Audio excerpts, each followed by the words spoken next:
Bulletin की शुरुआत करते हैं कानपुर की खबर के साथ। कानपुर में 12 वफात के जुलूस के दौरान हुए तनाजे में रावतपुर पुलिस ने एफआईआर दर्ज की है। यह तनाजा उस वक्त शुरू हुआ था जब आई लव मोहम्मद का बोर्ड लगाया गया था। इस बोर्ड से इलाके में तनाव बढ़ा। हिंदू तंजीमों ने इसकी मुखालफत की और मौके पर हंगामा भी हुआ। पुलिस ने फौरी तौर पर पहुंचकर हालात को काबू किया। पुलिस ने अब सीसीटीवी की बुनियाद पर कार्रवाई करते हुए 8 नामजद और 15 नामालूम लोगों के खिलाफ केस दर्ज करा लिया है, जिसके बाद पूरे मुल्क में नाराजगी देखी जा रही है।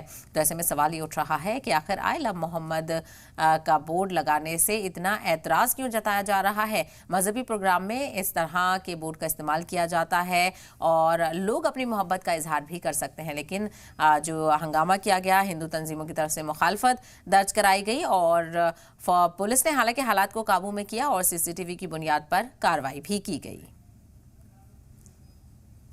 जिस घटना बाबत आप बात कर रहे हैं वो 12 वफात के दौरान सैयद नगर जफर वाली गली में एक समुदाय विशेष के लोगों ने एक बड़ा सा साइन बोर्ड लगा रखा था और कुछ लोगों को उसको आपत्ति थी कि विगत वर्षों में ऐसा नहीं था और नई परंपरा डाली गई है। इस संबंध में शासन प्रशासन के भी निर्देश थे कि कोई नई परंपरा न प्रारंभ की जाए।